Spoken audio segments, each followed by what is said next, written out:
Okay, today we're going to be reviewing the Carabao Cup semi-final between Southampton and Newcastle. Obviously, Newcastle walking away with the advantage with the 1-0 lead. Obviously, it is only one goal, but for us, I feel like it is a huge goal to overtake, especially going to St James's Park. I mean, Newcastle have a brilliant team, and they've built a sort of fortress there. And defensively, they don't leak goals. It's as simple as that, and we do. So it's going to be difficult to see ourselves go there and do well. But hey, the tie is still technically open, so you never know. Football's a crazy thing. Things fucking happen all the time that you're like, what the fuck? So you never know. Just got to believe aimlessly and hope that something may happen in the second leg. But talking about this leg, I thought we were pretty good in some aspects, but also I feel like we were pretty average as well. I think attacking-wise, we never really created that many chances. I think Chatham's is really the only chance. Obviously, Adam Armstrong goal was ruled out, which is completely fair. As soon as I saw the replay, I was like, yeah, that's going to be disallowed. I mean, you can't, even if it is an accident, even if it is a deflection, it doesn't matter, it's hit your hand. I don't really understand the handball rules. They change it every 2 seconds, but that seems to be like a stonewall handball in my book, of my understanding of it, I guess. When it comes to Newcastle first goal that was disallowed, I kind of don't think it should have been disallowed. But yeah, who knows? Handball rules are all fucking all over the place, aren't they? But anyway, we didn't really do the best. I thought Alvarez was brilliant. I feel like he's such a player we needed. A player that can sort of bring the ball out by himself. Obviously, Lavia's brilliant at holding role. And I think Lavia, Ward-Prowse, and Alvarez will be a perfect trio in the future. But I just feel like Alvarez really did work well. He worked perfectly. He brought the ball out brilliantly, especially for his, you got to remember, this is his full debut against a team that is not fucking shit. This team's brilliant, and we're not very good, and he's done brilliantly well. He's brought the ball out well. He's played nice 1-2s. I thought Sekou Mara did okay. I wouldn't say he set the world alight, but at the end of the day, you're playing against a solid defence in a team that can't attack, so you can't really blame him for not doing more. Obviously, Sellers, who I thought did well as well at left back, obviously out of position. I thought he had a great game, actually. Considering he normally plays a little bit dodgy at centre back, I thought he did quite well at left back, chucked in the deep end. But other than that, I mean, John Linton's missed a couple good chances. I mean, one absolute sitter. Willock missed 2 good chances. I wouldn't say they're sitters. They're obviously difficult to score, but to sky them into Rose Ed's a bit shit. But other than that, I mean, Chatham's was really the only chance we had.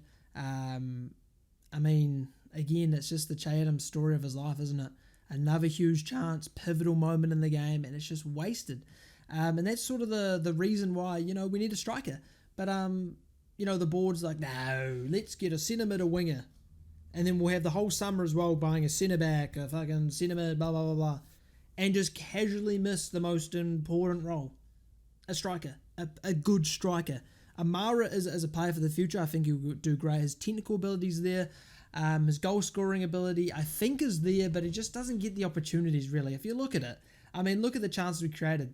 The only chance fell to Adams and Armstrong. They didn't fall to Mara, so you can't really blame him when the chances aren't being put on a plate for him. Well, I mean, like, not literally on a plate, like tap-in level, but at least put on the plate in the box so he can do something. Like the Man City chance, he took that brilliantly. But yeah, I mean, Chatham's, I love him as a player. I love his work rate. I love his build-up play. I love his hold-up play. He's brilliant. His finishing is awful. His composure is awful. And if we don't bring a striker in, we're going to struggle. As simple as that.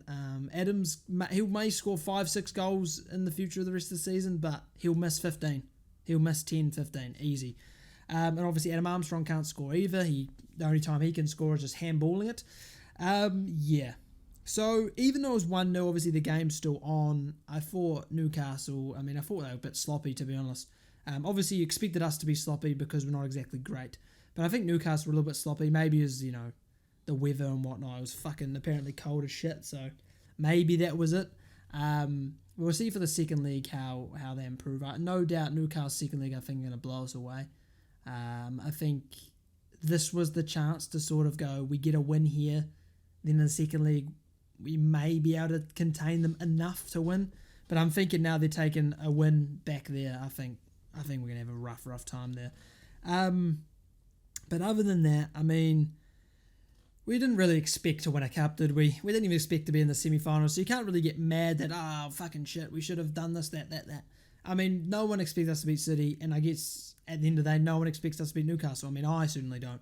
So I'm not exactly mad by the result. Obviously, it was a great opportunity to go into second leg with a bit more advantage our side, because obviously going to St James Park, it's all advantage Newcastle. So, yeah, I can't really say I'm disappointed, but obviously that little bit of hope, that little bit of spark that happened, like, holy fuck, we can get through this, get to a Wembley, who knows what could happen. Yeah, it's not really realistic.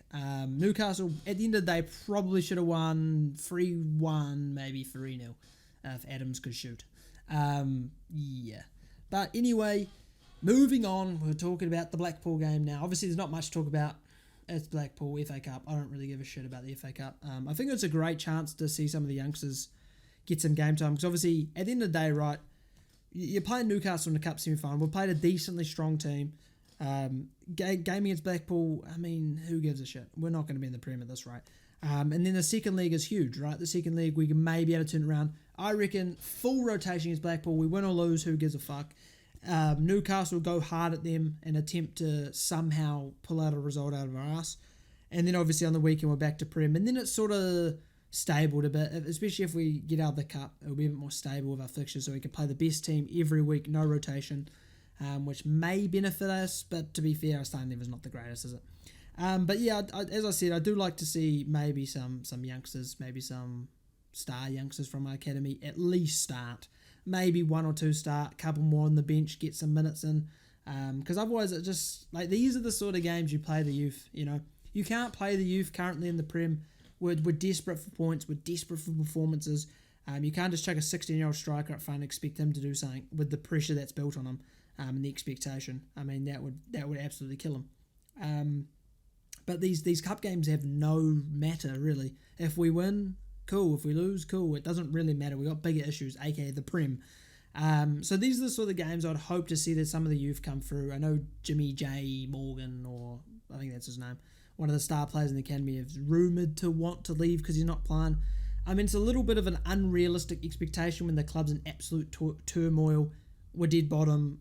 We are struggling to even get a point, but you want us to put you up front at 17 with all that pressure? I don't know if you're Ronaldo, mate, but that's a lot to ask from a 17-year-old, physically, mentally, and emotionally. Like, that's going to be a tough fucking ask. So I think it's a little bit unfair. I mean, we can't promise him, obviously, championship football next year and be like, yeah, no, you'll get involved, mate. But yeah, I think these are the games you have to play the youngsters, because there's not really any other options. Unless Jimmy J. bloody Morgan plays Blackpool, scores 7, and then goes, well, he's playing Prem now. But yeah, so that's my sort of review of the Newcastle and Blackpool game. Not much to talk about in terms of Blackpool, but predictions-wise, I mean, I couldn't care less, but I'll go for 2-1 Southampton, I guess. I don't really know what team we're going to put out. Who has a clue? But yeah, 2-1, maybe get a win, and then maybe get some sort of bounce against Newcastle, even though it's only Blackpool, you know. But again, you have to beat what's ever in front of you. But Newcastle, it's going to be a rough ask in the second league. But yeah, I'll be live, I guess, to do some sort of watch on Blackpool. I don't even know if it's going to be shown anywhere in the world, so who knows? I might just be up there at 4 a.m. in the morning sitting there going, I can't wait for a text update to come through. I'm so excited. So who knows? But anyway, like, subscribe if you enjoyed, and I'll see you guys next time.